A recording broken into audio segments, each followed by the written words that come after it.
Shqiptarët paguajnë më shumë për shërbime celulare, ndërsa operatorët ulin njësitë dhe rrisin tarifat bazë çdo vit. Çmimet e shërbimeve të komunikimit në Shqipëri janë ndër më të lartat në Europë, sipas të dhënave të fundit të Eurostat. Indeksi i çmimeve për vitin 2023 rezultoi 2.7% mbi mesatarin e Bashkimit Evropian, duke konfirmuar një prirje në rritje që ka prekur veçanërisht përdoruesit e telefonisë celulare. Tregu celular në vend është rikthyer në monopolin e dy operatorëve, një strukturë që nuk shihej që prej vitit 2008. Hyrja e përkohshme në treg e Eagle Mobile dhe Plus Communication solli një ulje të tarifave, por të dy dështuan të qëndrojnë konkurrues. Dalja e Plus nga tregu në vitin 2018 dhe shitja Altelecom dhe grupi hungarez 4AG, i cili bleu dhe One, e çuan sektorin drejt centralizimit të lartë. Kjo ulje konkurrencës ka sjellë rritje të ndjeshme të çmimeve. Paketat bazë me parapagesë janë shtrenjtuar me 100 deri në 200 lekë gjatë 2 viteve të fundit. Në të njëjtën kohë, operatorët kanë ulur volumin e njësive të përfshira, duke orientuar konsumatorët drejt paketave më të shtrenjta.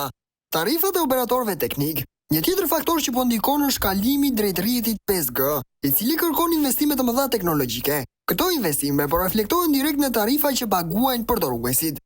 Të dhënat nga KEB tregojnë se në vitin 2023 një përdorues mesatar shpenzoi rreth 7.900 lekë për shërbime celulare, me një rritje prej 16% krahasuar me një vit më parë.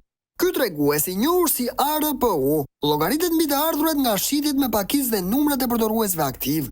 Rritje ka pasur edhe në koston për minutë të thirrjes. Sipas raportit AKEB, në vitin 2023 çdo minutë telefonate kushtonte mesatarisht 4.78 lekë, një rritje prej 27% krahasuar me vitin paraardhës. Ky indikator, i njohur si ARPM, ma të ardhurat nga thirrjet dalse për çdo minutë komunikimi. Ndërsa çmimet për qytetarët janë rritur, operatorët kanë arritur fitime. Gjatë vitit të kaluar, dy operatorët kryesor të tregut realizuan një fitim total prej 619 milion lekësh, ndërsa qytetarët paguajnë çmime të kripura për oferta dhe shërbime të limituara.